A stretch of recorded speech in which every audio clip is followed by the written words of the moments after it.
আজ আহসানের সাথে আমার 2 বছরের সংসার জীবনের সমাপ্তি ঘটতে চলেছে। এই যে সামনে ডিভোর্স পেপার রাখা, হাতে আমার কলম। এক পলক আহসানের দিকে তাকালাম, ভাবলাম এই বুঝি সে আমার হাত ধরে বলবে, শুনোই না, আমাকে ক্ষমা করো, আমি তোমাকে ছাড়া বাঁচবো না, চলো নতুন করে শুরু করি সব। বলেই বুকে জড়িয়ে নিবে। কিন্তু না, আহসান চুপচাপ বসে আছে, যেন অপেক্ষায় আছে যে কখন আমি সাইন করব আর সে চূড়ান্তভাবে মুক্তি পাবে আমার থেকে। হুট করে দেখি আহসানের ফোন বেজে উঠল। স্ক্রিনের দিকে তাকিয়ে দেখলাম উপমা ফোন দিয়েছে, ওর কলিগ আর হবু বউ সেই। আহসান ফোন কেটে দিয়ে আমার দিকে তাকিয়ে বিরক্তি নিয়ে বলল তাড়াতাড়ি সই দিতে, তার জরুরি কাজ আছে। আমি হালকা ম্লান হেসে কাপা কাপা হাতে শেষ পর্যন্ত সাইন দিয়েই দিলাম। ভালোবেসে অবশেষে ঠকে গেলাম আমি। বাসায় এসে সরাসরি নিজের ঘরে যেয়ে দরজা লাগিয়ে বালিশে মুখ চেপে কান্না করা শুরু করলাম। কি দোষ ছিল আমার? সে নিজেই তো আমার জীবনে এসেছিল। আমার জীবনের 8টি বছর তাকে দিয়ে পাগলের মতো ভালোবেসেছি। বিনিময়ে কি পেয়েছি? তাচ্ছিল্য, প্রতারণা। কাঁদতে কাঁদতে ফিরে গেলাম অতীতে। আমি তখন ইন্টার ফার্স্ট ইয়ারে, দেখতে শ্যাম বর্ণের আর মায়ায় ভরপুর চেহারা, আর আমার হরিণী চোখ যেন মায়ার আরেক কারখানা। এই জন্যই তো বাবা নাম রেখেছিল সুনয়না। যে কেউ প্রথম দেখায় প্রেমে পড়তে বাধ্য। হলো তাই। নবীন বরণের বাসন্তী রঙের শাড়ি পরে নৃত্য পরিবেশন করেছিলাম। সেই এক দেখায় আমার প্রেমের পাগল হলো আমাদের কলেজেরই 2য় বর্ষের সিনিয়র ভাই আহসান। এলাকার সবচেয়ে প্রাচীন আর সম্ভ্রান্ত পরিবারের মেয়ে হওয়ায় প্রেমে টেমে জড়ানোর কোনো সাহস বা ইচ্ছা কোনোটাই ছিল না। আহসান ভাইকে বারবার প্রত্যাখ্যান করার পরেও সে আমার পিছে লেগেছিল। এমনও হয়েছে যে বৃষ্টির জন্য কলেজে যায়নি। হঠাৎ ব্যালকনিতে যেয়ে দেখি যে আহসান ভাই নিচে বৃষ্টির মধ্যে দাঁড়িয়ে আছে, আমাকে এক পলক দেখবে বলে। এইভাবে তার পুরো 2 বছর চেষ্টার পর আমিও হার মেনেছিলাম। এইচএসসির পর তার প্রেমের আহ্বান গ্রহণ করেছিলাম। এই তো, এইভাবেই আমাদের শুরুটা। দেখতে দেখতে জীবনের 4টা রঙিন বছর কাটালাম। আমাদের সম্পর্কে সবচেয়ে বেশি সাপোর্ট করেছিল আহসানের মা আর বোনেরা। মিনু রিনুকে নিজের আপন বোন মনে হতো সবসময়। এইভাবেই আমার অনার্স কমপ্লিট হলো। ততদিনে আহসানও একটা প্রাইভেট কোম্পানিতে জবে ঢুকেছে। অন্য 10টা পরিবারের মতো আমার পরিবারও বিয়ের চাপ দিতে শুরু করলো। আহসান শোনা মাত্রই সেই জন্যই ওর বাবা মাকে নিয়ে আমাদের বাসায় হাজির হয়েছিল। আমার বাবা চাচারা কোনোভাবেই যখন রাজি হচ্ছিল না, তখন আহসান আমার বাবার পা ধরে কেঁদেছিল। আমাকে ছাড়া নাকি সে মরে যাবে। বাবার মন গলেছিল সেদিন। তারপর এলো আমাদের অতি অনাকাঙ্ক্ষিত বিয়ের দিন। আমার জীবনের সবচেয়ে সুন্দর হতে যাচ্ছিল সেটি। কিন্তু বিধিবাম খেয়ে জানতো সেই বিয়ের দিন থেকেই যে আমার জীবনে কষ্টের সূচনা হয়েছিল। সেদিন বিয়ের আসরে কালো ভয়ঙ্কর ঝড়ের ন্যায় আগমন ঘটেছিল আমার ছোট বোন শিমুলের। আমরা 2 বোন, আমি সুনয়না আর আমার ছোট বোন শিমুল, যে আমার চেয়ে 4 বছরের ছোট। আমি শ্যামবর্ণ আর শিমুল ছিল দুধে আলতা গায়ের রং। সহজ ভাষায় চোখ ধাঁধানো সুন্দরী শিমুল। একই মায়ের গর্ভে জন্মেও পরেও আমি পেয়েছি বাবার বংশের শ্যামবর্ণ আর শিমুল পেয়েছে মায়ের বংশের চোখ ধাঁধানো রূপ। এই নিয়ে ছোটবেলা থেকেই পাড়া প্রতিবেশীদের কটু বাক্যের শিকার আমি। 2 বোন পাশাপাশি দাঁড়ালেই শুরু হয়ে যেত তুলনা। সেসব আমার কাছে ট্রমার মতোই। শিমুলের যখন 12 বছর বয়স, তখন তার এই চোখ ধাঁধানো রূপই তার কাল হয়ে দাঁড়ায়। বড় চাচার মেয়ে পদ্ম আপির নেশাখোর দেবরের চোখ পড়ে শিমুলের মতো বাচ্চার উপর। আপির দেবর জীবনের তখন 19 বছর বয়স। লেখাপড়া না করে এলাকায় গুন্ডাগিরি করে বেড়াইতো। শুনেছিলাম এই অল্প বয়সেই বিভিন্ন ক্রাইমের সাথে জড়াইছে, কিন্তু টাকার জোরে বেঁচে ফিরেছে বারবার। জীবন প্রতিদিনই শিমুলকে রাস্তায় বিরক্ত করত, কিন্তু মেয়ের শ্বশুরবাড়ির লোক বলে বাসায় কেউ কিছু বলতেও পারছিল না। কিন্তু যেদিন বাবা চাচারা দুলাভাইকে বলে, সেদিন বড় দুলাভাই নাকি বাসায় অনেক মেরেছিল জিমানকে। রাগের বশে জিমান শিমুলকে কিডন্যাপ করার চেষ্টা করে। সৃষ্টিকর্তার দয়ায় সে যাত্রায় শিমুল বেঁচে যায়। এরপর বাবা মা আর দেরি না করে শিমুলকে কানাডায় ছোট চাচার বাসায় পাঠিয়ে দেয়। শিমুল এতদিন তাদের সাথে কানাডায় থাকতো। বাংলাদেশে এসেছে আমার বিয়ের উপলক্ষে। বিয়ের আসরে যখন শিমুল এক ঝাঁক মেয়ে নিয়ে খিলখিল করে হাসতে হাসতে ভেতরে ঢুকেছিল, সেদিন অনুষ্ঠানের সব মেহমান বউকে রেখে বউয়ের ছোট বোনের দিকে তাকিয়ে চোখের তৃষ্ণায় মেটাচ্ছিল। সেই শিমুল নামক ডানাকাটা পরে সেদিন আহসানেরও দৃষ্টি কেড়েছিল। তোলপাড় শুরু সেই দিনই হয়েছিল আহসানের মনে। অনেক দ্বিধা নিয়ে সে সেদিন কবুল বলেছিল। এরপর শুরু হলো আমার সংসার জীবন। বিয়ের পরের দিন থেকেই শ্বশুরবাড়ির আত্মীয়দের কানা ঘষা শুরু। সবার এক কথা, আহসান হেরে গেছে। শিমুলের মতো সুন্দরী মেয়ে থাকতে আহসান কেন আমাকে বিয়ে করলো, এটা নিয়ে তাদের বড্ড বেশি কৌতূহল। এভাবেই দিন যেতে লাগলো। আহসানকে আমি আর চিনতে পারছিলাম না। প্রেমিকা হাসানের সাথে স্বামী আহসানের বড্ড বেশি তফাৎ। কেমন যেন উদাসীন থাকা শুরু করলো সে। আমার ছোট ছোট আবদার, রাগ, অভিমান তার বিরক্তির কারণ হয়ে উঠল। কাছে আসতো শুধু শারীরিক চাহিদা মেটাতে, সেখানে কোনো ভালোবাসা থাকতো না। অবাক হতাম, বিয়ে হলে কি সত্যিই মানুষ এতটা পরিবর্তন হয়? এই তো বিয়ের আগের রাতেও সারা রাত দুজনে কথা বলেছি, কত কত স্বপ্ন সাজিয়েছি, কিন্তু কোথায় হারিয়ে গেল সেসব? এই যে বিয়ের 3 মাসেও আহসান একবারও ভালোবেসে কাছে আসেনি। অসুস্থ হয়ে যখন বিছানায় ব্যথায় কুকরাচ্ছিলাম, তখন সে মালিশ নিয়ে চুপ করে পাশের গেস্ট রুমে গিয়ে ঘুমিয়েছে। কিন্তু এই মানুষটাই বিয়ের আগে আমার অসুস্থতার কারণ শুনলে ওষুধ, চকলেট, ফুচকা আরো কত কি বাসার গেটে রেখে যেত। শুধু স্বামী না, শাশুড়ির ননদও বেশি দূরত্ব বজায় চলে। ওনাদের কথাবার্তায় বুঝি যে আমার রং তাদের মূল সমস্যা।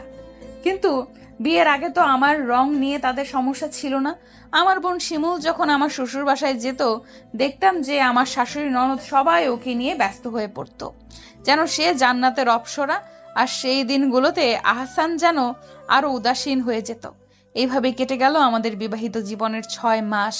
একদিন হুট করে মা ফোন করে জানালো, সেদিন মার কাছে জানতে পারি যে আহসানের বেস্ট ফ্রেন্ড পরশ নাকি শিমুলের জন্য বিয়ের প্রস্তাব পাঠিয়েছে। এই নিউজ শুনে আহসান আর ও যেন সংসার বিমুখী হয়ে পড়লো। এই নিউজ শুনে আহসান আরো যেন সংসার বিমুখী হয়ে পড়লো। 1 মাসের মাথায় শিমুল আর পরশ ভাইয়ের বিয়ে হয়ে গেল। একদম যেন নজর ঝলসানো জুটি। সেদিন রিসেপশনের অনুষ্ঠানে ওদের বন্ধু মহলের সবাই এক বাক্যে বলে উঠল, পরশ, তুই আসল দান মারছিস মামা। বন্ধুর বিয়াতে যাইয়া বন্ধুর হোরপরের মতো শালিরে পটাইছস। আহসানের আসল খেলা তো পরশ খেলল, তুই বেটা কি করলি? এরকম অসংখ্য অবজ্ঞামূলক বাণী বলে তারা হেসে উঠল। আমি চুপচাপ সরে এলাম ওখান থেকে। ওদের কথায় যতটা না কষ্ট পেয়েছি, বেশি কষ্ট পেয়েছি আহসানের নিশ্চুপতায়। শুধু আজকে না, বিয়ের দিন থেকে যে আমার আর শিমুলের তুলনা হয়েছে তা আজ অব্দি চলমান। কিন্তু আহসান, যার ভরসায় আমি আমার বাবার বাড়ি ছেড়েছিলাম, সে সর্বদাই মৌন ধারণ করে থাকে। এই আহসানকে সত্যি আমি চিনতে পারছিলাম না। বিয়ের আগে কেউ আমার দিকে চোখ তুলে তাকালেও আহসান তাকে যে শাসিয়ে আসতো, আর এখন না, উত্তর খুঁজে পাই না আমি। এসব ভাবতে ভাবতেই চোখ ভরে এলো। এরপর দিন যায়, আহসান দূরত্ব বাড়াতে থাকে। পরশের জন্য তার চোখে যে হিংসা, তাও আমি ঢের বুঝি। নিজেকে সে সময় অতি তুচ্ছ মনে হয়। আজকাল আহসানও আমার রূপ, আমার যোগ্যতা নিয়ে প্রশ্ন তুলে। ওই যে রূপবতী শিমুল পড়াশোনার পাশাপাশি নিজস্ব ব্যবসা দাঁড় করিয়েছে, আর তার ভরসায় রূপহীন আমি সারা দিন বাসায় বসে বসে খাচ্ছি আর মোটা হচ্ছি। আমি অবাক হই, ওর পরিবর্তনে অবাক হই। ও তো জানতো আমি সংসার সাজাতে চেয়েছি ছোট থেকে, বাহিরের কাজে আমার আগ্রহ নেই। বিয়ের আগে আহসানও আমাকে এই বিষয়ে সাপোর্ট দিয়ে যে সে তার বউকে পুতুলের মতো সাজায় রাখবে। কিন্তু এখন এইভাবেই পার হলো বিয়ের 1 বছর। ম্যারেজ ডের দিনটাও তার মনে ছিল না, আমি মনে করিও দিইনি। জোর করে কি আর ভালোবাসা পাওয়া যায়? আজকাল আহসান অনেক খুশি খুশি থাকে। রাত 12টা-1টা পর্যন্ত বাহিরে থাকে। বাসায় এসেও ফোন হাতে অন্য ঘরে চলে যায়। আমার কাছে আসে না অনেকদিন। ইদানিং ও শার্টে লেডিস পারফিউমের স্মেল পাই, বুক কেঁপে ওঠে। তবে আশঙ্কা কি সত্যিই আমার? আজকে আমার চাচাতো বোন নাইমার সাথে বের হয়েছি। বাসায় দম বন্ধ লাগে। নাইমা আর আমি পিঠাপিঠি হওয়ায় বেশ ভালোই বন্ধুত্ব আমাদের। নাইমা আর আমি রেস্টুরেন্টে বসে খাচ্ছিলাম। হুট করে চোখ যায় আমাদের থেকে একটু দূরে একটা টেবিলে আহসান বসে আছে। তার পাশেই বসে আছে অতি সুন্দরী একজন মেয়ে। মেয়েটি আহসানের ঘাড়ে মাথা দিয়ে তার হাত জড়িয়ে ধরে বসে আছে। আহসানও মেয়েটিকে শক্ত করে ধরে আছে। মাঝে মাঝে মেয়েটির চুল নেড়ে দিচ্ছে, মেয়েটিকে নিজ হাতে খাইয়ে দিচ্ছে। হুটহাট দুজনে হেসে উঠছে। দূর থেকে তাদের একদম সুখী দম্পতি লাগছে। অথচ বিয়ের 1 বছর পেরিয়ে গেলেও আহসানের মুখে একটি হাসিও দেখিনি আমি। বিয়ের পর কোনো দিন এভাবে জড়িয়ে ধরেনি, নিজ হাতে খাবার মুখে তুলে খাইয়ে দেয়নি। আর ঘুরতে নিয়ে যাওয়া, সে তো কল্পনা মাত্র। চোখ টলমল করছে জলে। নাইমা আমার হাত শক্ত করে ধরে আছে। আমি হাত ছাড়িয়ে ধীর পায়ে এগিয়ে গেলাম আহসানের দিকে। আহসান ওর সামনে আমাকে দেখে চমকে গেল। আমি শুধু বললাম, বাসায় তাড়াতাড়ি এসো। তারপর বের হয়ে আসলাম। না, আহসান সেদিন আমার পিছু পিছু আসেনি। সে বাসায় এসেছে রাত 10টার পরেই। এসেই এমন ভাব ছিল যেন কিছুই হয়নি।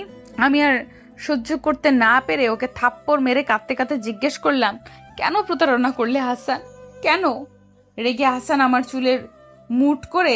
আমি আহত চোখে তার দিকে তাকালাম। না, তার চোখে কোনো অনুশোচনা ছিল না, ছিল আমার প্রতি একরাশ বিরক্তি আর ক্ষোভ। আহসান আমাকে ধাক্কা মেরে মেঝেতে ফেলে দিল, বলে উঠল, ভুল, তুই আমার জীবনের সবচেয়ে বড় ভুল। যেদিন বিয়ের আসরে তুই আর তোর বোন পাশাপাশি দাঁড়িয়েছিলি, সেদিনই আমি বুঝতে পেরেছি যে কত বড় ভুল করেছি আমি। তোর স্মার্ট সুন্দরী বোন যখন আমার বন্ধু পরশের সাথে বিভিন্ন ট্যুর ট্রাভেলিং এর ছবি আপলোড দেয়, তখন আমি বুঝি যে তোর মতো ঘর কোনো শ্যামলা মেয়েকে বিয়ে করে কত বড় ভুল করেছি। তোকে দেখলে আমার দম বন্ধ লাগে। আর কিসের জবাব দিতে চাস তুই? তাহলে শোন, এই বিয়ে আমার কাছে মৃত্যু সমতুল্য হয়ে গেছে। দম আটকে আসে আমার। আর ওই যে মেয়েটাকে দেখলি, ও উপমা, আমার কলিগ। গায়ের রং দেখছিস ওর কতটা স্মার্ট, ও দেখেছিস তুই? উপমাকে বিয়ে করলে আর কেউ আমাকে বলবে না যে আমি ঠকে গেছি। শোন, এই সম্পর্ক আমি আর রাখবো না। তোর কাবিনের টাকা তুই পেয়ে যাবি, আর কালকের মধ্যে এই বাড়ি ছাড়বি তুই। ডিভোর্স লেটার পাঠাই দিব। তারপরের কাহিনী তো জানাই। অতীতের কথা ভাবতে ভাবতে ঘুমিয়ে পড়লাম আমি। এখন শুধুই অপেক্ষা একটি নতুন ভোরের। রাত 11:30। বয়সটা আজ ঠেকলো 28-এ। আমি সুনয়না, সেই সুনয়না যে মাত্র 25 বছর বয়সে ডিভোর্সি হয়েছিলাম। মানুষের কটু কথার মানসিক অবসাদে 3 বার আত্মহত্যার পথও বেছে নিয়েছিলাম। এখন পুরনো অতীত ভুলতে নিজ শহর ছেড়ে পাড়ি জমিয়েছি এই ব্যস্ত শহর ঢাকায়। অতীতের সব বন্ধু বান্ধবী, আত্মীয় স্বজন, সবার থেকে নিজেকে বিচ্ছিন্ন করেছি। দূরত্ব তৈরি করেছি আপন পরিবারের সাথেও। মা বাবা ছাড়া কেউ জানেও না কোথায় আমি। মাঝে মাঝে বাবা মাকে ফোন দেই, শুধু জানান দেই যে বেঁচে আছি। তারপর দিন গেছে, মাস গেছে, গেছে বছর। ওই শহরে আর ফিরে যাওয়া হয়নি। তবে আমার এই ছোট্ট 2 কামরার ফ্ল্যাটটা আমার কাছে এক টুকরো স্বর্গের মতো। ভাবা যায়, যেই আমি পড়াশোনা ক্যারিয়ার নিয়ে জীবনেও ভাবিনি, ভেবেছি শুধু আমার ছোট্ট সাজানো সংসারের স্বপ্ন নিয়ে, সেই আমি এখন ঢাকার মতো ব্যস্ত শহরে এসে কাজ করছি, নিজের টাকায় বাসা ভাড়া করে থাকছি। না, ভাবা যায় না। আকাশের দিকে তাকিয়ে নিজেকে বললাম, শুভ জন্মদিন সুনয়না। আহসান, এত রাত পর্যন্ত কোথায় ছিলে? অফিসে কাজ ছিল উপমা। সত্যি কি কাজে ছিলে, নাকি তোমার প্রথম বউকে যেভাবে চিট করেছো আমাকে ঠিক সেইভাবে চিট করছো? উপমা প্লিজ, ক্লান্ত আমি। আমিও ক্লান্ত আহসান। অফিসে আমার প্রমোশন হলো বলে তুমি আমাকে জব ছাড়তে বললে। কারণ কি? সবাই তোমাকে নিয়ে টিটকারি করছিল যে সুন্দরী বউ বসকে পটিয়ে প্রমোশন করেছে। আমিও তো তোমার কথা মেনে চাকরি ছেড়ে দিলাম। বাসায় বসে তোমার সংসার সামলাতে শুরু করলাম। কিন্তু কি হলো দিন শেষে? তুমি ঠিকই কাজের বাহানা দিয়ে তোমার কলিগ রূপার সাথে মার্কেটে যেয়ে কেনাকাটা করছিলে। বাহ আহসান, বাহ! আমি যদি আজ নিজে চোখে না দেখতাম তাহলে বিশ্বাসই করতে পারতাম না আহসান। উপমা, ভুল বুঝছো তুমি। রূপা আমার ভালো বন্ধু শুধু, আর কিছু না।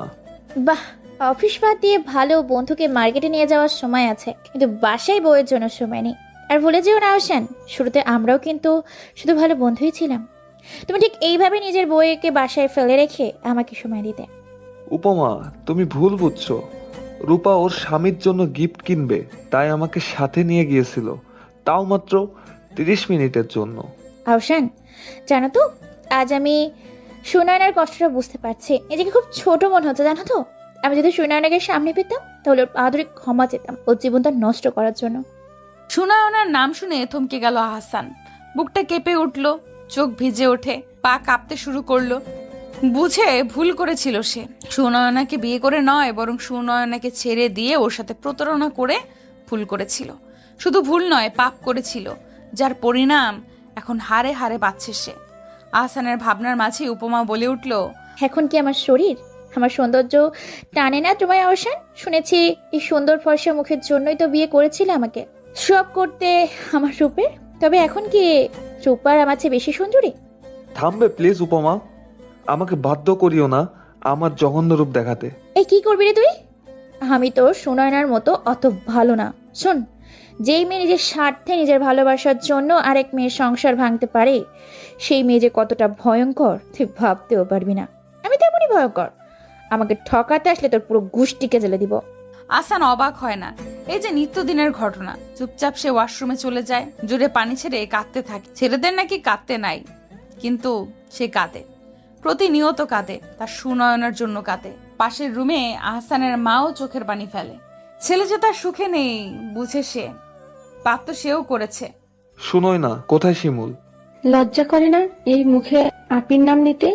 শিমুল প্লিজ বলো, তোমার আপি কোথায়? আমি বাঁচবো না ওকে ছাড়া। বলেই শিমুলের পা জড়িয়ে ধরল। শিমুল আহসানকে ধাক্কা মেরে সরিয়ে দিয়ে রাগান্বিত চোখে পরশের দিকে তাকিয়ে বলল, পরশ, তোমার এই বন্ধুকে যদি এক্ষুনি বাসা থেকে বের না করো তাহলে কিন্তু আমি বাসা ছাড়বো। আর এইসব প্রতারকের সাথে যদি আর মিশেছো তাহলে সেদিন তুমি তোমার বউ বাচ্চা দুটোই হারাবে, বলে দিচ্ছি। পরশ তাড়াতাড়ি আহসানকে নিয়ে বাসার বাহিরে চলে এলো। ভাই, সমস্যাটা কি তোর? কতবার বলছি তোরে আমার বাসায় আসবি না। আর তোর মতো চরিত্রহীনের সাথে আমি নিজেও সম্পর্ক রাখতে চাই না। পরশ প্লিজ আমাকে বলো, শোনাই না কোথায়? কেন বলবো? যখন শোনায় না রাতের পর রাত কান্না করে জেগে থাকতো, তখন তুই তো সুন্দরী বউয়ের শরীরে ডুবে থাকতি। যখন শোনায় না সুসাইড করতে যেয়ে হসপিটালে ভর্তি ছিল, তখন তুই উপমাকে নিয়ে হানিমুন করছিলি কক্সবাজারে। আরে ওর তৃতীয়বার সুসাইডের চেষ্টার পর যখন ওর অবস্থা, তখন সেই সময় হসপিটালে তোর নাম বলছিল বারবার। না পেরে সেদিন তোর বাসায় গিয়েছিলাম, কিন্তু তোর মা বোন আর তোর নতুন বউ অপমান করে বের করে দিয়েছিল। তবুও আমি সেদিন তোকে ফোন দিয়েছিলাম, বলেছিলাম যে শোনোই না মৃত্যুর মুখে। তুই তা শুনে সেদিন কি বলেছিলি মনে আছে? পরশ দেখো ভাই, ও মরুক বা বাঁচুক তাতে আমার কিছু যায় আসে না। আমি আর ওর বিষয়ে জড়াইতে চাচ্ছি না। আমি আমার বউ আর পরিবার নিয়ে অনেক সুখে আছি। কি মনে পড়েছে আহসান? চুপ কেন তুই? শুধু আহসান, এসব ভংচদ বাদ দে। বউ নিয়ে সুখে থাক। সুনয়নাকে নিয়ে চিন্তা করাও তোর জন্য এখন জায়েজ না। তুই ওকে ডিভোর্স দিয়েছিস, ভুলে যাস না। মিনু আর কতদিন এইভাবে বসেই পড়ে থাকবে? স্বামী স্ত্রী ঝগড়া হয় তাই বলে এইভাবে এসে ভাইয়ের ঘরে বসে খাবে? মিনু লজ্জায় মাথা উঠাতে পারছে না। বৌমা, আমার মেয়ে আমার বাসায় যতদিন মন চায় ততদিন থাকবে, তুমি বলার কি? আর ও আমার ছেলের টাকায় খাচ্ছে, তোমার না। এরই মধ্যে বাসায় আসলো আহসান। দেখে আবার সেই নিত্যদিনের ঝগড়া। আহসানকে দেখে উপমা ঘরে চলে গেল। আহসান ক্লান্ত শরীর নিয়ে সোফায় যেয়ে গা এলিয়ে দিল। পাশ থেকে বোন মিনু বলে উঠল, আমার আর রেনুর জীবনটা নষ্ট না করলেও পারতি ভাইয়া। বলে কাঁদতে কাঁদতে রুমে চলে গেল। বলে সে রান্নাঘরে চলে গেল। চোখ বন্ধ করে আহসান অতীতের কথা ভাবতে থাকে। আমার সাথে ডিভোর্সের পরপরই সে উপমাকে বিয়ে করে আনে। উপমার বাবা নেই, নিম্নবিত্ত পরিবারের মেয়ে সে। বাসায় তার মা আর ছোট ভাই। মা একটা প্রাইমারি স্কুলের আয়া, আর ভাই তখন সবে মাত্র এইচএসসি পরীক্ষার্থী। ছোট্ট একটা টিনের বাসা ভাড়া নিয়ে থাকতো তারা। সত্যি বলতে থাকার মধ্যে উপমার ওই ভয়ঙ্কর সুন্দর রূপ আর এডুকেশনাল কোয়ালিফিকেশন ছাড়া আর কিছুই নেই। উপমার সাথে আহসানের প্রথম 6 মাস বেশ আনন্দেই কেটেছে। আহসান যেন উপমার সৌন্দর্যের দাস হয়ে গিয়েছিল। এমনকি উপমার মা ভাইয়ের দায়িত্ব আহসান নিয়ে নেয়। এই নিয়ে আহসানের মা বাধা দিলেও আহসান তাকে চুপ করিয়ে দেয়। বাড়িতে উপমার জয় জয়কার শুধু। এদিকে আহসানের বোনেরাও অসন্তুষ্ট, সাথে তার মাও।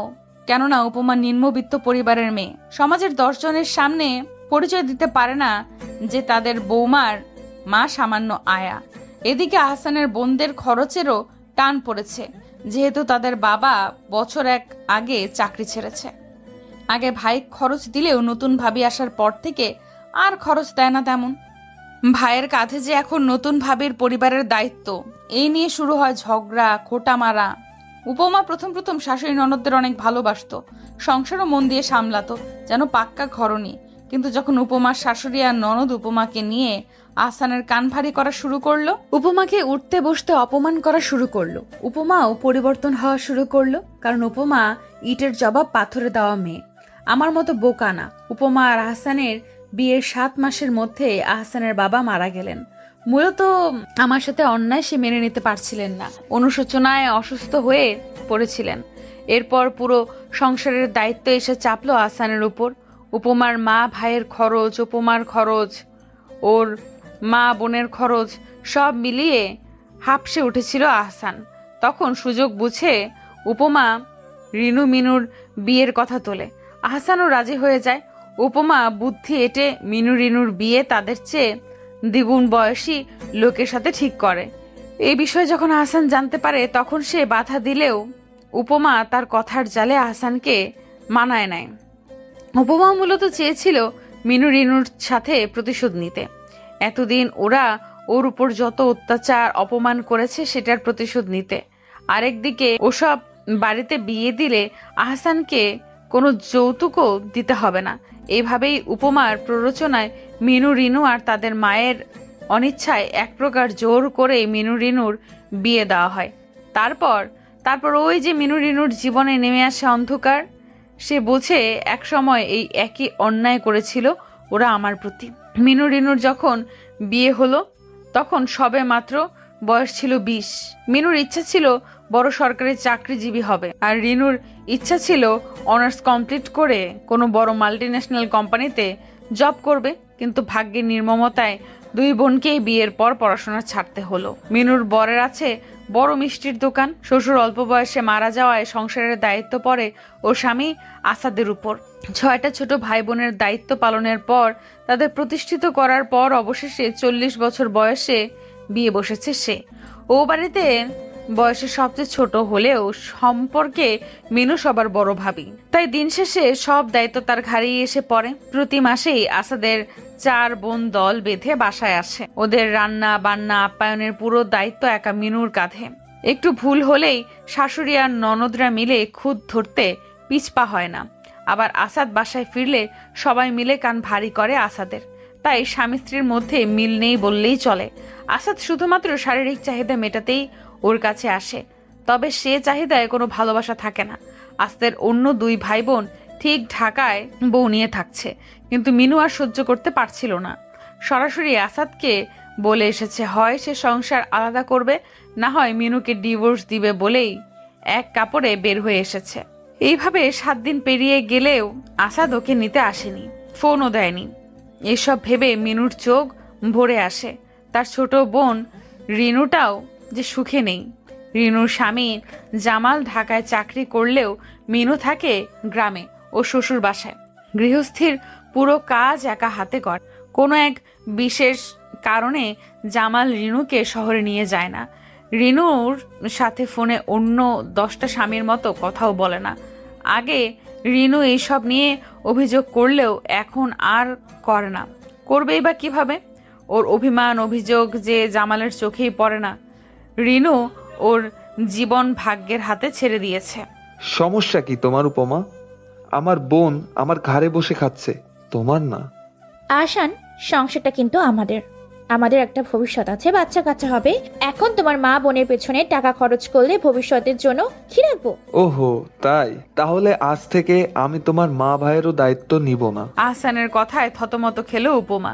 না হোসেন, তুমি এটা করতে পারো না। তুমি নিজে ওদের দায়িত্ব নিয়েছিলে, কথা দিয়েছিলে, আমাকে ভুলে গেছো? তাই নাকি? কই মনে পড়ছে না তো। শুনো উপমা, আমি আর বাইরের মানুষের পেছনে টাকা ঢালবো না। তোমার মন চাইলে তুমি নিজে চাকরি করে খাওয়াও তাহলে। বলেই আহসান চলে গেল ব্যালকনিতে। এদিকে বিছানায় বসে ভাবছে উপমা। এখন কিভাবে মা ভাইদের খরচ দিব আমি? চাকরিও তো করি না। কে দিবে আমাকে চাকরি? আমার জীবনটা তো এলোমেলো হয়ে গেল কেন? আর ভাবতে পারছি না, মাথা ব্যথা বাড়ছে আমার। আমি গোছগাছ করছি, কাল আমার কলিগ রূপন্তীর বিয়ে, ওখানেই যাব। প্রথমে মানা করে দিলেও পরে রূপন্তীর কথায় বাধ্য হয়ে রাজি হয়। কাল সকালেই ও রূপন্তীর দাদুর বাসায় যাওয়ার বাস ধরবো। না জানি এই নতুন যাত্রায় আমার জন্য নতুন কি অপেক্ষা করছে। হ্যালো রূপন্তী, আমি তোদের কলোনির সামনে এসেছি। তোদের অ্যাপার্টমেন্টের নাম মনে নেই, একটু নিচে নাম। সুসু বেবি। রূপন্তী দুষ্টুমি করে সুসু ডাকে। আমিও তো আম্মুর সাথে একটু মার্কেটে এসেছি। শোন, আমি খালাকে বলছি, আর তুই মেঘনা 1-এর 6 তলায় যাবি। খালা ওখানেই দাঁড়ায় থাকবে, ওকে? আসসালামু আলাইকুম আপামনি, আপনি শুশু আপা না? ওয়ালাইকুম আসসালাম খালা। খালা, আমার নাম সুনয়না। আপনার রূপ আপা আমার নামের 14টা বাজিয়েছে খালা, বলেই হেসে দিলাম আমি। খালাও হাসছে। এত মিষ্টি মেয়েটা। খালা, আমি খুব ক্লান্ত, একটু ঘুমাবো, আমার রুমটা একটু দেখিয়ে দেন। আপামনি, ছোট স্যার থাকলে উপরে যাওয়ার নিষেধ আমাগো। শুনেন, আপনি সোজা উপরে যাইবেন, তারপর বাম দিক দিয়া দ্বিতীয় রুমে ওখানে ঢুকবেন। ওটা রূপ আপার রুম। ভুইলাও প্রথম রুমে পা মারাবেন না।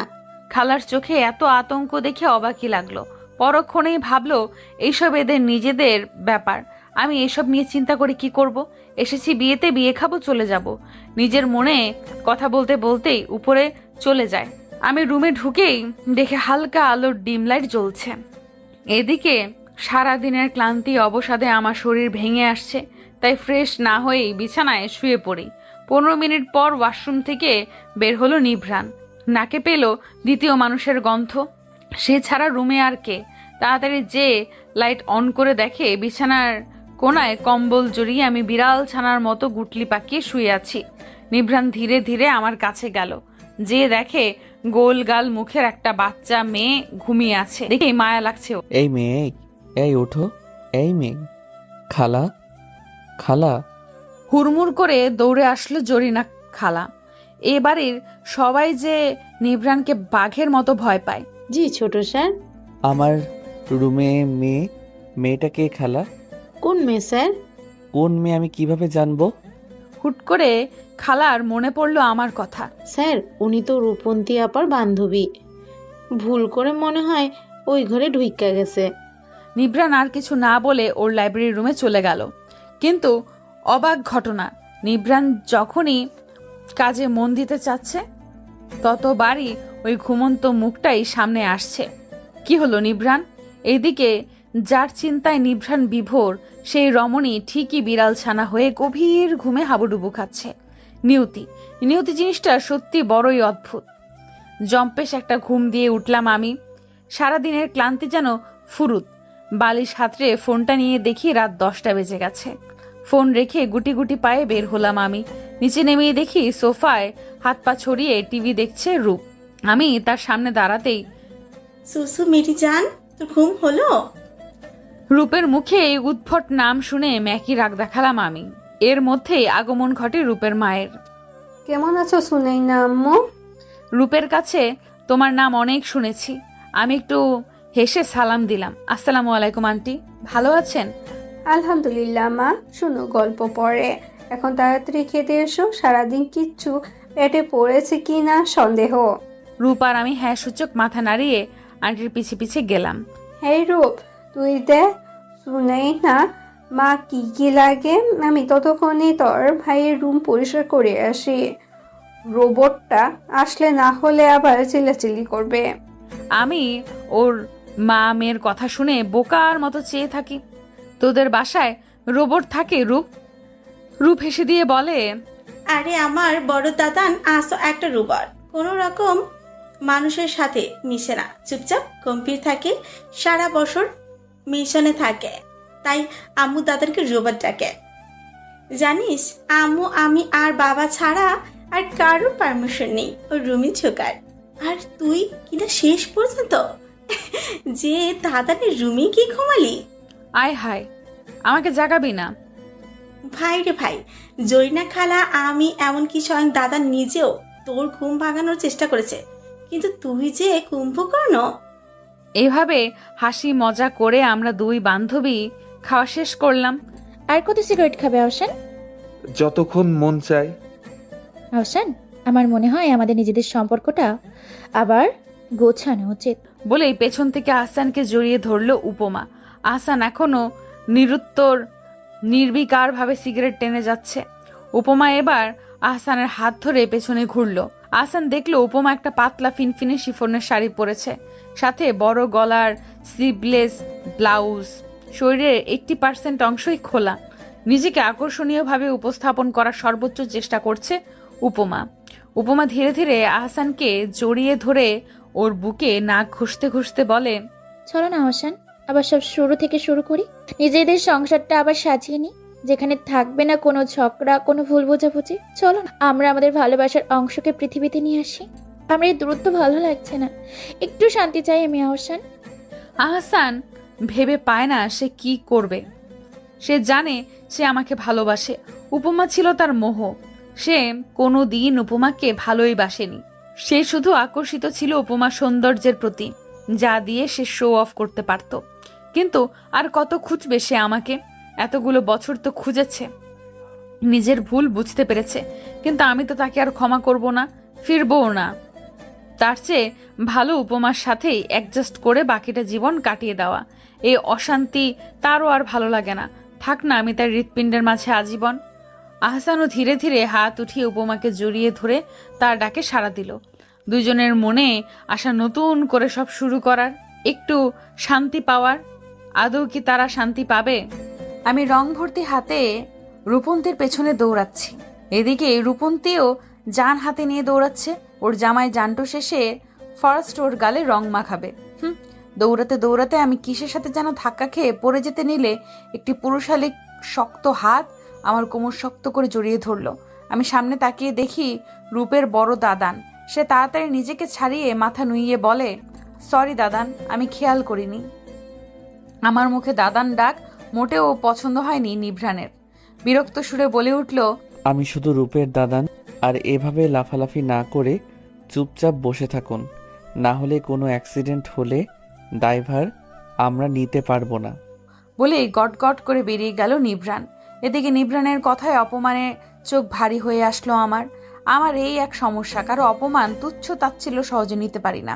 এরপর চলে গেল আরও 3 মাস। রূপন্তীর বিয়ের দিনই ব্যাক করেছিলাম আমি। এরপর আর তেমন যোগাযোগ হয়নি।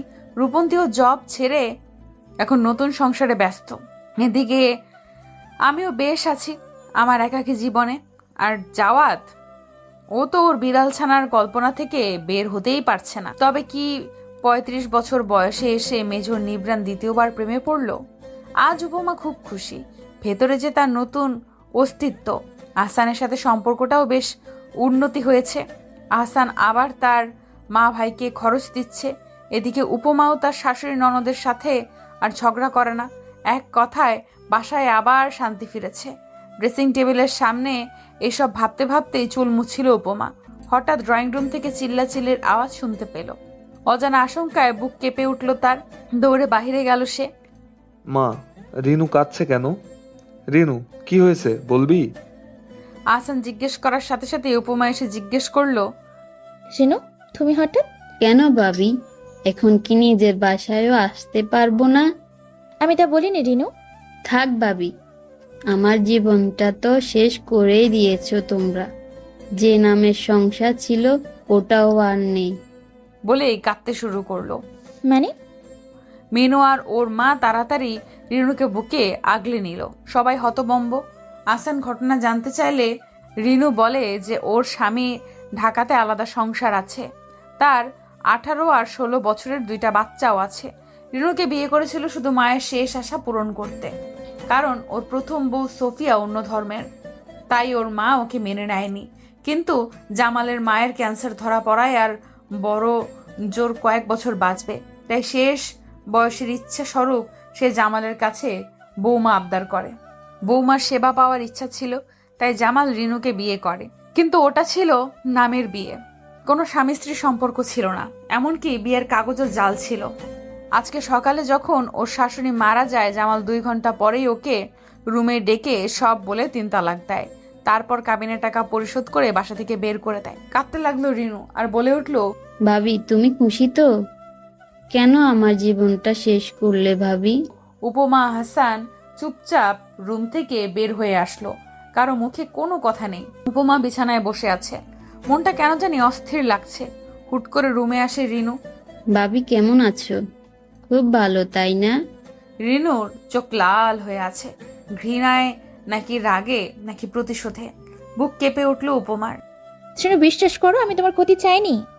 বিশ্বাস করি তো ভাবি, কিন্তু জেনে রাখো তোমার সুখও আর বেশি দিন নেই। বলেই চলে গেল রিনু। রুমে ভীত সন্ত্রস্ত হয়ে পড়ে রইল উপমা। আবার কি তার জীবনে নতুন ঝড় আসছে? মা বাবা, তোমাদের সাথে আমার জরুরি কথা আছে, তাই আজ ডেকেছি। আচ্ছা বল, কার অপেক্ষা করছিস? রূপন্তীকেও ডেকেছি মা। ছেলের হাবভাব ঠিক দাঁড়াচ্ছে না। নিবরানের বাবা মা তীক্ষ্ণ দৃষ্টিতে তাকিয়ে আছে ছেলের পানে। কি কারণে এত জরুরি তলব ডেকেছে ছেলে? দরজায় বেলের শব্দে ধ্যান ভাঙল দুজনের। রূপন্তী বোধহয় এসে গেছে, আমি খুলে দিচ্ছি। রূপন্তী সদর দরজা দিয়ে ঢুকতে ঢুকতে জিজ্ঞেস করে, এই দাদা, কি হয়েছে রে, এভাবে ডেকে আনলি? তোমরা একটু বসো আগে, আমি বলছি। নিবরান যদিও অনেক স্ট্রেট ফরওয়ার্ড একজন মানুষ, তবুও কি এসব কথা বাবা মায়ের সামনে বলতে একটু ইতস্তত বোধ হচ্ছে তার। তবুও সাহস করে বলে সে, আম্মু, আমি বিয়ে করব। মিসেস সালমা নিজের ৩৫ বছর বয়সী ছেলের মুখে বিয়ের কথা শুনে থতমত খেয়ে বসে। রূপন্তী মানেটা কি? তার এই বুইরা রোবট ছেলে অবশ্যই বিয়ে করবে? খুশিতে বলে ওঠেন, আরে বেটা, এই ব্যাপার! আমি আজকে সব সুন্দরী সুন্দরী মেয়ে। রূপন্তী কথা সম্পূর্ণ না হতেই নিবরান বলে বসলো, মেয়ে আমি নিজেই পছন্দ করেছি মা। এবার সবাই প্রশ্নসূচক দৃষ্টিতে তাকালো তার পানে। আমি রূপের বান্ধবী সুনয়নাকে বিয়ে করতে চাই মা। এ যেন আজ পর পর বোমা ফাটছে। সবচেয়ে বেশি অবাক রূপ। দাদান, তুই কি জানিস শুনয় না? জানি, ও ডিভোর্সি, তবু যায় আসে না আমার। কিন্তু আমার অবজেকশন আছে নিভ্রান। শুনেই না ভালো মানলাম, কিন্তু আমি আমার ছেলের এমন একটা মেয়ের সাথে কিভাবে? মা, তোমার ছেলে মেয়ে দুজনেরই খুব নোংরা অতীত আছে, ভুলে যেও না। মিসেস সালমা চুপ হয়ে গেলেন। ছেলের উপর কথা বলার সাধ্য নেই তার। শুনো রূপ, আপাতত এইসব বিষয় যেন সুনয়নার কানে না যায়। যা করার আমি করব। বলেই উঠে গেল নিভ্রান। কেটে গিয়েছে আরো 1 মাস। আমি আমার শখের বারান্দায় বসে গল্পের বই পড়ছিলাম। হুট করে আমার ফোন বেজে উঠল। ফোন রিসিভ করে ওপাশের কথা শোনার পর যেন আমার দুনিয়া উল্টে গেল। আজ পুরো 3 বছর পর আমার পরিচিত শহরে পা রাখছি আমি। হসপিটালের করিডোর হয়ে দৌড়ে যাচ্ছি। আমার বাবা হসপিটালে ভর্তি। পুরো 3টা বছর পর আমাকে চোখের সামনে দেখে সবাই কেঁদে ফেললো। ডাক্তার এসে জানিয়েছে আমার বাবা এখন আশঙ্কা মুক্ত। রাত 8টা। আমার বিশাল ড্রয়িং রুমে আমার পুরো পরিবার জড়ো হয়েছে। আসামি হয়ে সামনে বসে আছি আমি, সুনয়না। আমার নিজেকে প্রচণ্ড স্বার্থপর মনে হচ্ছে। যে মানুষগুলো আমাকে জন্ম দিল, আমাকে এত সুন্দর জীবন দিল, সেই মানুষগুলোকে আমি 3টা বছর ধরে, আর কার জন্য? ওই প্রতারক আহসানের জন্য, যেই আহসানকে আমি স্বেচ্ছায় পরিবারের অনিচ্ছায় বিয়ে করেছিলাম। শুনো নয়ন, এতদিন তুমি যা করেছো মেনে নিয়েছি, যা চেয়েছো দিয়েছি, কিন্তু আজ আমরা একটা জিনিস চাবো। তুমি কি রাজি হবা? বাবা সরি তোমাদের কষ্ট দেওয়ার জন্য। তুমি যা বলবে আমি রাজি। তোমার বিয়ে ঠিক করেছি আমরা, আর কালকেই বিয়ে। হঠাৎ এমন কথা শুনে থমকে গেলাম আমি, কিন্তু পরক্ষণে ভেবে উঠলাম, না, বাবা মাকে আর কষ্ট দিব না। আমি রাজি বাবা। আলহামদুলিল্লাহ। সকালের সূর্যের আলোয় পিটপিট করে চোখ খুললাম আমি, কিন্তু নিজেকে অপরিচিত রুমে দেখে চমকে উঠলাম আমি। তবে কি বিদায় হয়ে গেছে আমার? এটি কি আমার নতুন সংসার? আর রুমটা আবছা পরিচিত লাগছে কেন? কাল রাতে প্রচন্ড সাদামাটা ভাবে বিয়ে হয়েছে আমার। পাশের বাড়ির আন্টিরাও জানতে পারেনি। শুধু ছেলের বাবা মা আর বোন জামাই এসেছিল। বিদায়ের আগে আমার মাথা ব্যথা আর ঘুমের ওষুধ খাইয়ে একটু রেস্ট নেওয়ার জন্য চোখ বন্ধ করেছিলাম। আর তারপর মনে নেই। এটা কোনো কথা? আমার বিদায় হয়ে গেল আমি নিজেই জানলাম না। ভাবতে ভাবতেই আমি পাশ ফিরে তাকিয়ে দেখি উদাম পিঠে আমার পাশে একজন শুয়ে আছে। হ্যাঁ, এটাই তো আমার স্বামী, যাকে আমি সেদিন দেখিনি, চিনিও না। বিছানা ছেড়ে উঠতে যাব আমি, এমন সময় লোকটা ঘুমের মধ্যে এপাশ ঘুরে আমার কোমর জড়িয়ে ধরলো। লোকটার গরম নিঃশ্বাস আমার গালে পড়ছে। লজ্জায় গাল দুটো লাল হয়ে গেল আমার। ক্ষণিকের জন্য নিঃশ্বাস বন্ধ হয়ে এলো। আবার ছোট্ট হৃৎপিণ্ডটা লাফানি তো আছেই। এবার আস্তে আস্তে পাশে তাকালাম আমি, কিন্তু আমার পাশে শুয়ে থাকা পুরুষকে দেখে আমি 1000 ভোল্টের শক খেয়ে বসলাম। কি দেখছি আমি এটা? আর কাকে দেখছি? মেজর নিবরান। উনি এখানে কি করছেন? তার মানে কি আমার বিয়ে এই অহংকারী মেজরের সাথে হয়েছে? ভেবেই আটকে উঠলাম আমি। তাড়াতাড়ি নিবরানের হাত ছাড়িয়ে উঠতে গেলে নিবরানের ঘুমও হালকা হয়ে যায়। পিটপিট করে চোখ মেলে দেখে তার সদ্য বিবাহিত বউ তার হাত সরানোর চেষ্টা করছে। তা দেখে নিভ্রাণ বিরক্ত হলো বেশ। সারা রাত জার্নি করে এসেছে, এই তো ঘন্টা 2 আগে তার চোখ লেগেছে। এর মধ্যে বউয়ের এমন ছটফটানি সহ্য হলো না তার, তাই ইচ্ছে করে বলিষ্ঠ হাত দিয়ে আমার কোমর ধরে নিজের দিকে আরো টেনে এনে নিজের বাহু বন্ধনে আবদ্ধ করলো। তারপর আমার কানের কাছে তার ঠোঁট নিয়ে আলতোভাবে স্পর্শ করে বলল, নয়ন, একটু ঘুমাতে দাও যান প্লিজ, অনেক ক্লান্ত আমি। বলে আবার ঘুমের দেশে পাড়ি জমালো। এদিকে আমার জান যায় যায় অবস্থা। কি বললো এই অহংকারী লোক? আমাকে জান বলল, আবারও লজ্জায় লালিমায় ভরে ওঠে আমার গালদয়। এক সময় আমি নিজেও ঘুমের দেশে পাড়ি দেই। উপমা এখন 4 মাসের প্রেগনেন্ট। আহসান তার বেশ খেয়াল রাখছে, পারলে নিজ হাতে খাইয়েও দেয়। অন্যদিকে তার শাশুড়িও এখন বেশ যত্ন নেয়, কিন্তু এর মধ্যে রিনু মিনু চুপচাপ হয়ে গেছে কেমন। এই তো 2 দিন আগেই মিনু স্বামী ওকে ডিভোর্স লেটার পাঠিয়েছে, তবু মেয়ে না টু শব্দ করেছে আর না কেঁদেছে। উপমার ভয় হয়, তবে কি এটা ঝড় আসার আগের নিস্তব্ধতা? এত মাস পর আহসান আজ আবারও ড্রিঙ্ক করেছে। কিছুদিন আগে তার শখের নারী, তার ভালোবাসা নয়নের মনি আমার বিয়ে হয়ে গেছে, কিন্তু সে জানতেও পারল না। জেনেই বা কি করবে? তার স্ত্রী উপমা এখন প্রেগনেন্ট, সে উপমাকে ছাড়তে পারবে না। অন্যদিকে আমিও তাকে ক্ষমা করব না। আজকে যখন পরশ আহসানকে আমার বিয়ের সংবাদ দিল, তখন যেন ওর পুরো দুনিয়া এলোমেলো হয়ে আসলো তার। আমার স্বামীর ছবি দেখে কেন জানি প্রচন্ড হিংসে হচ্ছিল। তার শখের নারী যে এখন অন্য কারোর। নিজের দোষ, নিজের প্রাণ প্রিয়াকে হারিয়েছে সে। আজ 1 মাস হতে চলল, নিভ্রাণের তেমন কোনো খোঁজ নেই। ওই দিন সকালে আবার ঘুমানোর পর হঠাৎ করে 1টার দিকে নিভ্রাণের ফোন কল আসে। কি যেন অফিসিয়াল কথা বলে তাড়াতাড়ি বের হয়ে যায়। এর সব সাইলেন্ট। এই 1 মাসে মোটে 4 বার ফোন দিয়েছে নিভ্রাণ। শুধু বলেছে যে সে ভালো আছে, এর বেশি একটা কথাও বলে না। অভিমানে চোখ ভরে আসে আমার। বৌমা চিন্তা করো না, নিভ্রাণ ভালো আছে। জি মা। আমার শাশুড়ি মা ও ছেলের প্রতি যথেষ্ট অসন্তুষ্ট এবার। এতদিন মেনে নিয়েছে কারণ নিভ্রাণ একা ছিল, কিন্তু এখন তো একটা সংসার আছে, মিষ্টি একটা বউ আছে। মেয়েটার কি শখ আহ্লাদ নেই?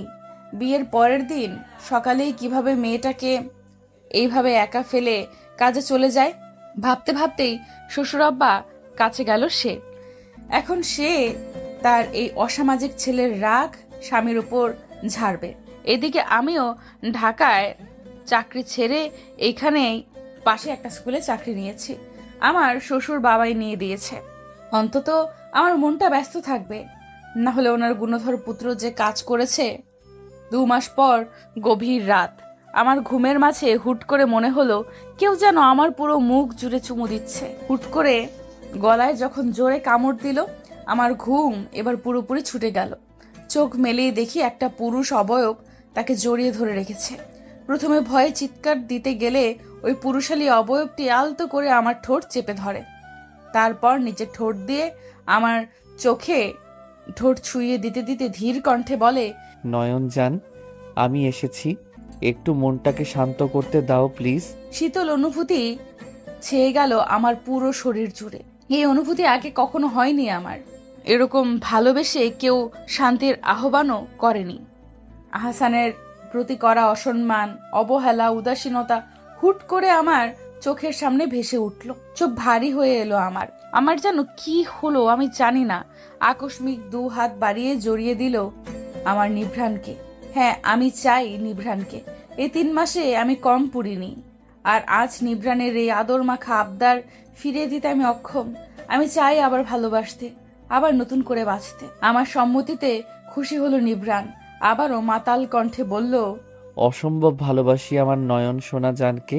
বিপরীতে এবার আমিও বলে উঠলাম, মেজর সাহেব, আমি বাঁচতে চাই আবার।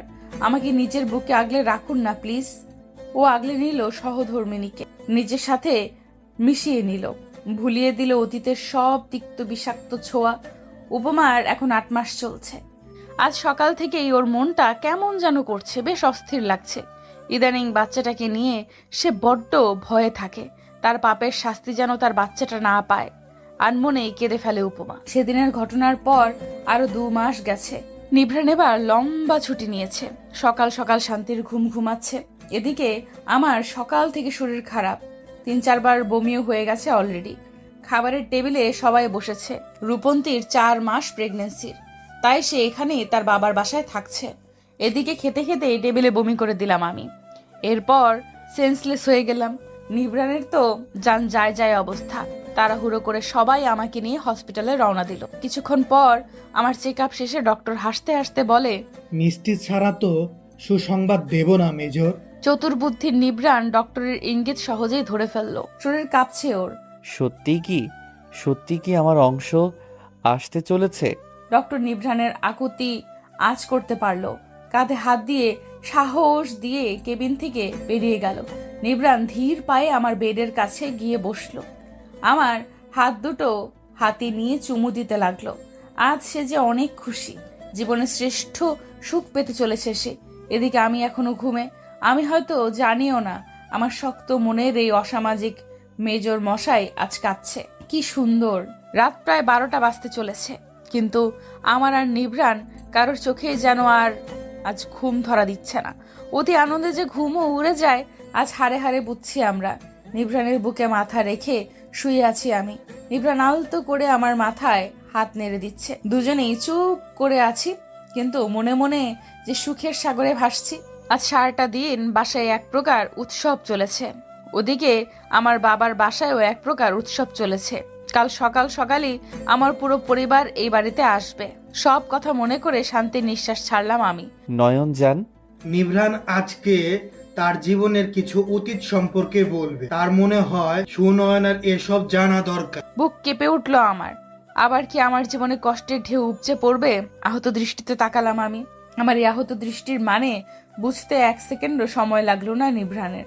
তড়িঘড়ি করে জড়িয়ে নিল নিজের প্রাণপ্রিয়াকে তার প্রশস্ত বুকে। না যান, ভয় পেও না, আমি তোমারই আছি, তোমারই থাকবো। শান্ত হলাম আমি। জিজ্ঞাসু দৃষ্টিতে তাকালাম নিভ্রানের পানে। অতীত 11 বছর আগে সেবার আমি আমার বন্ধুদের সাথে কক্সবাজার ট্রিপের প্ল্যান করেছিলাম।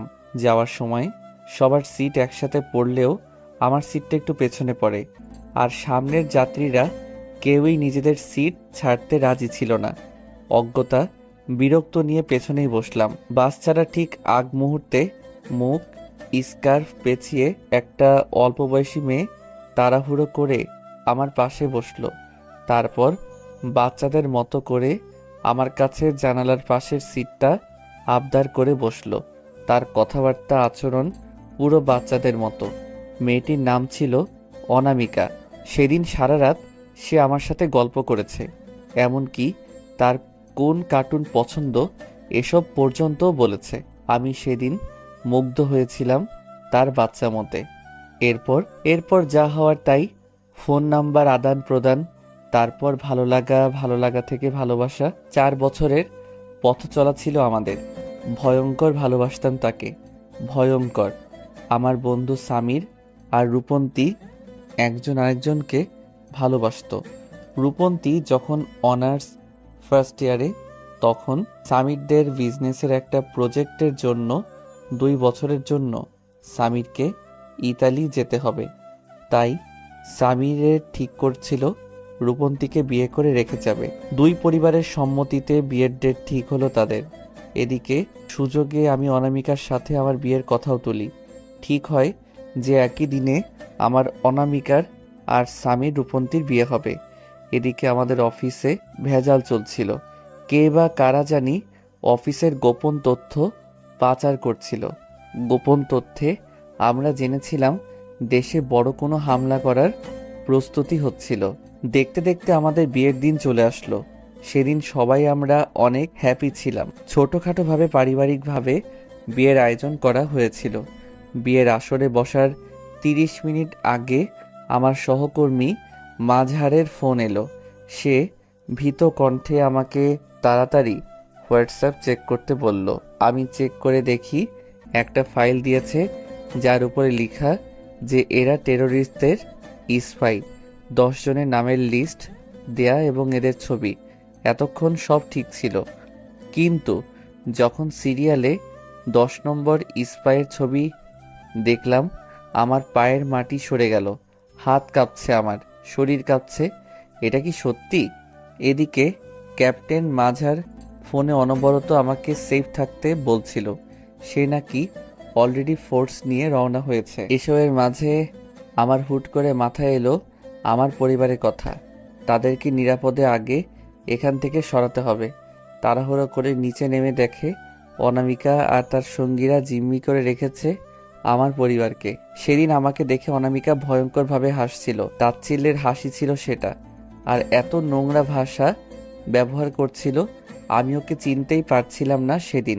তার ওই ভয়ঙ্কর রূপ আমার পুরো ভেতরটা ভেঙে চুরে শেষ করে দিচ্ছিল। এরপর ঘটে আরেক বীভৎস ঘটনা। রূপন্তীকে আঘাত করতে গেলে স্বামীর সামনে চলে আসে, ফলে রূপন্তীর সামনেই স্বামীর মৃত্যুর মুখে ঝুঁকে পড়ে। সেদিন আমি নিজ হাতে অনামিকার উপর গুলি চালিয়েছিলাম যতক্ষণ না পর্যন্ত ওর মৃত্যু নিশ্চিত হয়। সেদিন স্বামীর জানে বেঁচে গেলেও কোমায় চলে যায়। আঙ্কেল আন্টি ওর উন্নত চিকিৎসার জন্য দেশের বাহিরে নিয়ে যায়, আর আমার বোনটা অপেক্ষার প্রহর গুনতে শুরু করে। ভেতরে ভেতরে দুমড়ে মুচড়ে শেষ হয়ে যায় বোনটা আমার। অবাক লাগছে, এত কষ্ট মনে পুষে সবসময় হাসি খুশি থাকতো কি করে? আমার বোন রূপন্তী এমনই, কখনো নিজের কষ্ট সে প্রকাশ করে না। এরপর দীর্ঘ 7 বছর পর জ্ঞান ফিরে সামিরের। অবশেষে মিল হয় সামির রূপন্তীর। আর আমি তারপর থেকে রোবট মানবে পরিণত হই। ভেবেছিলাম আর নিজের জীবনে আর কাউকে জড়াবো না, কিন্তু নয়নজান, তুমি এসে আমার সব কিছু এলোমেলো করে দিলে। এরপর আলতো করে আমার কপালে চুমু এঁকে দিল নিভ্রান।